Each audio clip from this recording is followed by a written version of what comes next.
is the Cubs POSTCAST, your instant game reaction for the Chicago Cubs. Part of the Locked On Podcast Network. Your team every day. What's up, everybody? Happy 4th of July, and welcome into the Locked On Cubs postcast here on the Locked On Cubs YouTube channel. The Cubs win 11-3, set a franchise record in home runs in a baseball game with 8. John Birdie, stick to your day job, but great day for the Chicago Cubs. Today's episode is brought to you by Gametime. Download the Gametime app, create an account, and use code LOCKEDONMLB for $20 off your first purchase. There's so much to talk about with this game. We got a ton of fun stats from this game that the Cubs, were able to give us on this 4th of July from Michael Busch and the team and all the stuff that happened in the game. So we're going to hit on all that stuff. We're going to talk about PCA, just the offense as a whole. Colin Rea looked fantastic. And then we'll poke fun at John Birdie a little bit at the end. Plus, your questions and comments always welcome live here on YouTube or off the air at any social media platform at Joe George Radio. All right, let's start today's show off with our Locked On Players of the Game. This is the Locked On Player of the Game. It's impossible to give it to one guy at a day like today. Pete Crow Armstrong is absolutely deserving to be the only one, but we're going to have to talk about Michael Busch and PCA on the day today. Pete Crow Armstrong, 4 hits, 2 home runs. He ripped that one off the scoreboard, man. And honestly, the best play of the day, it's not even close. The hits were fun. The play, honestly, where he went from first to third on the ground out to that Dansby Swanson had was an elite level play that he had there. Such a smart move. The little hesitation at second base before he turns to third base and eventually gets brought home by the next batter. But the diving catch in the first inning is a 5-star catch. If you're not familiar with the star system in baseball, a 5-star catch is one that has a 25% or less catch probability. Fantastic play. Full sprint, full dive, goes out there. Colin Rea, who's been struggling, the Cardinals offense, who's been awful. Like that play right there. If he doesn't catch it, who knows how different this game is for the Cardinals, at least offensively. But to go out there and to save Colin Rea in the way he did, that play was awesome. And it just shows again, Craig Counsell said it during the in-game interview on Apple TV. If you were listening to the radio broadcast, you missed it. But he said on the in-game interview, like that's his favorite part of PCA. And honestly, it's mine too. Like the home runs are awesome. The stolen bases are good, but that elite level of defense just puts him on a different level of player this year. It's why he's a starter in the All-Star game. It's why when you look at WAR, he's a top 6 player in baseball. It's why if you look at FanDuel and betting odds for MVP, he's in the top 5 for that or top 3 for that in the National League. And he and Kyle Tucker are the reason why the Cubs are in the position they are today. But same with Seiya Suzuki, who we'll hit on in a little bit. But also the other guy who has to be the locked-on player of the game today. Michael Busch, 3 home run day for him. Play him every day. Coming off a game in which he strikes out 3 times. But his last couple at-bats here, you have the play where he moves Nico Horner over to third base in the 10th inning, and then he comes out today and it's just ripping tanks against the St. Louis Cardinals. Fantastic day. This was so much fun. Like, this is such a great, it's a holiday. We want to have fun on the holiday. We want to go see fireworks with our family and our friends and things like that and have some hot dogs and some beers and things like that. You want to start off the day with a W, and that's what they did. I'm very jealous today. My parents are back in Illinois right now. They were at the game. I'm texting my mom and dad during the game, and I'm like, that's a record. That's a franchise record for the Chicago Cubs in a game. They had hit 7 home runs in a game multiple times. And today they hit 8. And that starts our fun stats of the game today for the Chicago Cubs. 8 home runs, franchise record. It was their 5th game in franchise history with 7 home runs. And then Michael Busch's home run made it 8. Mike Mikolas, the pitcher for the Cardinals, he was the 11th pitcher in Major League Baseball history to give up 6 home runs in a game. This one, though, is the one that blows my mind. Michael Busch is one of a handful of players to hit 3 home runs on the 4th of July. What's weirder is he's the 3rd Chicago Cubs player to hit 3 home runs on the 4th of July. Moises Alou, July 4th, 2003. Hank Lieber, July 4th, 1939.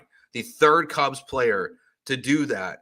is absolutely remarkable that he did it. And I believe Jesse Rogers pointed this out. I'll double check here. I think they were all against the St. Louis. Yes, all against the St. Louis Cardinals.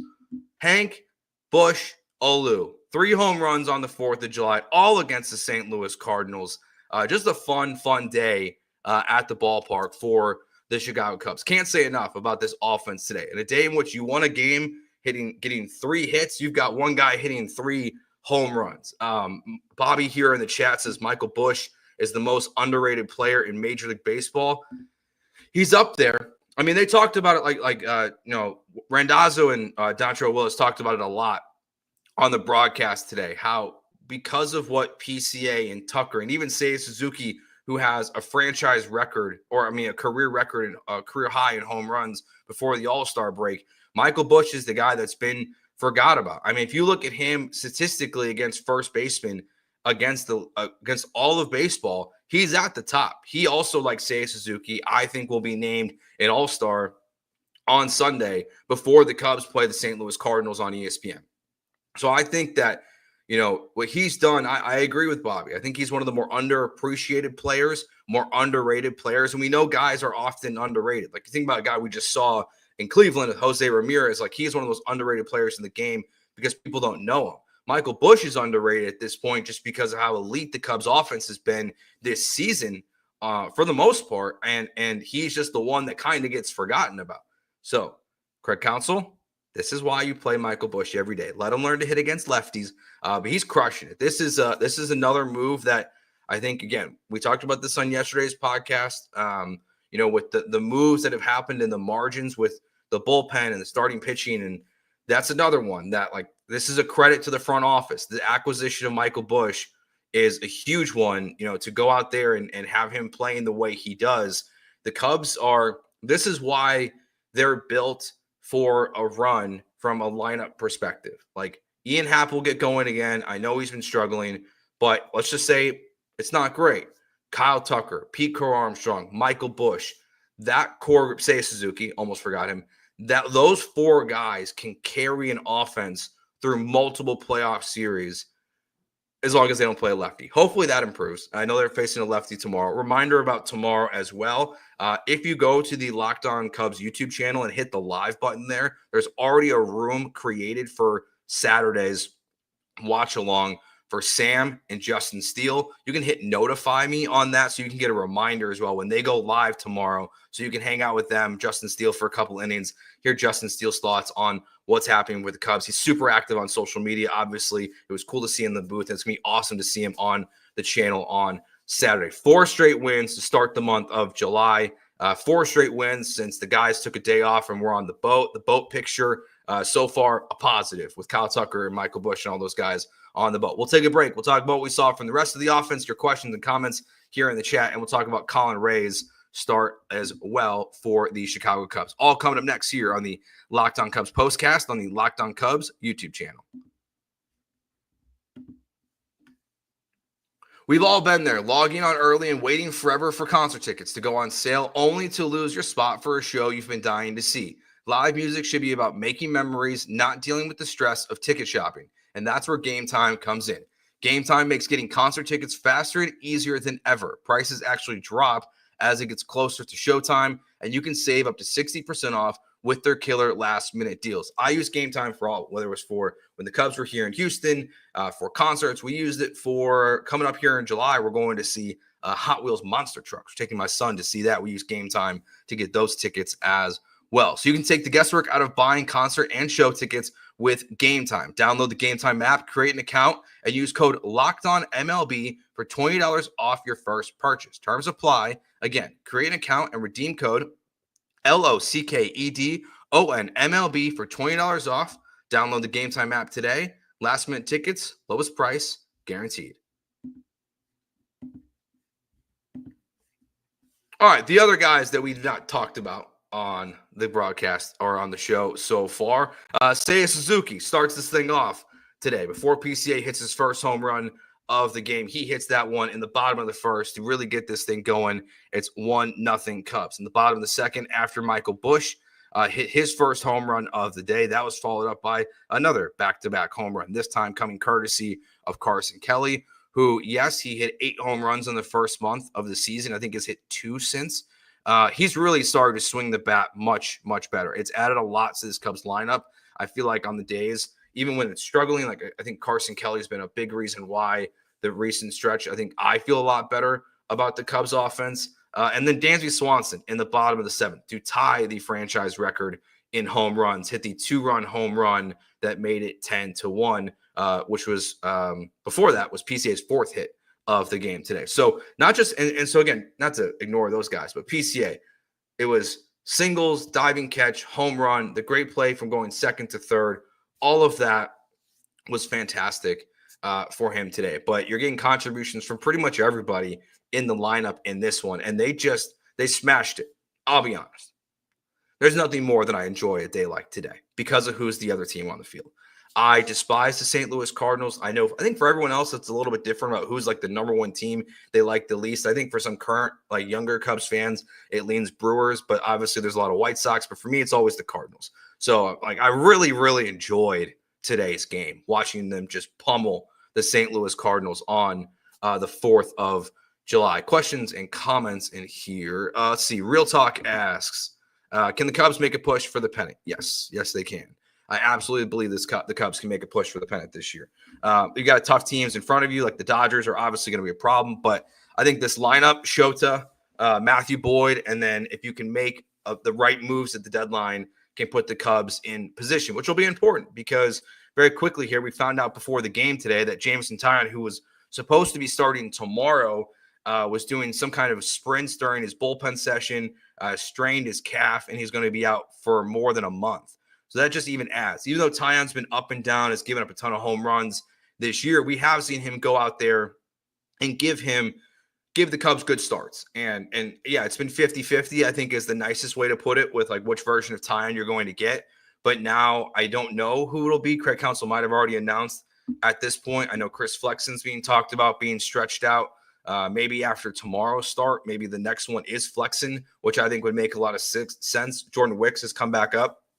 So I guess he's probably the guy starting things off tomorrow. We'll see. But that kind of adds to the pressure of Jed Hoyer at the deadline, is you have to add starting pitching. And it's not just because of the need you have from a skill standpoint there. It's also the injury standpoint. With the Cubs have obviously dealt with a lot this year with Justin Steele and Shota missing a ton of time, and now Taillon missing more than a month of baseball. I mean, we're now talking about seeing him we're not here more than a month. Like that sounds like late August to me. Like that's just a guess, but like that's not early August. That's mid to late August. That's a long time to go without him. So, of the bad things that happened today, that's the only one, to be honest. Just now you have to pivot, and it just adds more pressure. So back to the question of, can the Cubs make a push for the pennant? Yeah, they can. And I think it's games like this. It's the power. It's the speed. It's the ability to play elite level defense that we see from this team time and time again. That are all reasons why the Cubs can make a push for the pennant this year. Again, today's a great example of that, but it also adds pressure because of the Taillon injury. Now, with Taillon getting hurt, you need other guys to step up. And Colin Rea, who's been not great recently either. And the St. Louis Cardinals have been terrible recently, but Colin Rea comes out today. Best start feels like in a while. I think Don Terrell said it was his best start of the season. 6 2/3, only allows 1 hit, 2 walks, 4 strikeouts. That 1 hit was a home run, but 97 pitches to get through 6 2/3 today. The other positive part of that is just what's happened the last 2 days for the Cubs. A bullpen that's been has been asked a lot of this year and has held up their end of the bargain after the first month of the season. The bullpen's been fantastic, and if not basically just downright elite most of the time. But the last 2 days, you've gotten, quick math, 13 2/3 inning from your 2 starting pitchers. You need more of that. Like that helps your bullpen get more rest. So Colin Rea, very good. Thielbar comes in, gets his 1 out. Porter Hodge, who's still only being used in low leverage situation, comes in, gets 2 strikeouts. And then John Birdie comes in. It was funny hanging out with the chat a little bit. I didn't interact much, but I saw the chat going here live on YouTube. When the room's open, the chat's open, and I'm going to try to start being in here more often. It's always kind of open around like the 7th inning on YouTube. So kind of interact with people just even a little bit more. So John Birdie, not great. Funny to see him out there, but like it's, an 18 ERA. Like I think he got like 55 on the day. Glad they didn't have to go to Brazier. That's obviously the only downside is you have to get someone ready in case he implodes. But it was funny. Like it's a funny way to end the game. And honestly, again, because I dislike the Cardinals so much, the level of disrespect that we're beating you so bad, we're throwing a position player. From the Cubs perspective, typically it's the other way around. When a team is getting smoked, they throw out the position player. But to see the Cubs go out there and do that, I thought was very, very funny as well. Let's see any other questions and comments here. Tim Perry says, save runs for tomorrow. Nice win, great pitching. Yeah. It'd be nice if, hopefully they're facing, I think it's a lefty tomorrow. So another game in which you got to go out there and, you got to perform against lefties at some point. The Cardinals are reeling. Keep pushing them back in this division. Make this a 2-team race. That's what this series can also kind of do. Is if you win 2 out of 3, you get the sweep, whatever it is. You keep pushing the Cardinals back just a little bit farther, and then it really becomes a 2-team race. I really think the Cardinals are going to sell at the deadline. I think they're played way over their heads early on in the season. The team that just got smoked by the Pirates and just gave up 8 home runs in a game, I think is a little bit more realistic, honestly, to what the St. Louis Cardinals are. So this was a good win, a fun win for the Chicago Cubs today. Franchise record, 8 home runs. Michael Busch, 3 home run day, does it on the 4th of July. The 3rd Cubs player ever to hit 3 home runs on the 4th of July, joining Moises Alou and Hank Lieber. And PCA, 2 home runs, 4 hits, a great play defensively and a great play on the base pass as well. All right, that will do it for us. We'll be back tomorrow and Sunday. We're here after pretty much every single Cubs game. So thank you for watching. Remember, hit that subscribe button to YouTube. If you go to the live channel, the live tab there, you can see the room that's already created. Hit that notify me button so you can get reminded for when Sam and Justin Steele are doing a watch along for the first couple innings of tomorrow's game. So thanks for hanging out with us. Subscribe to YouTube, Apple, Spotify, wherever you can find Locked On Cubs. Thanks for watching. Talk to you tomorrow. Peace.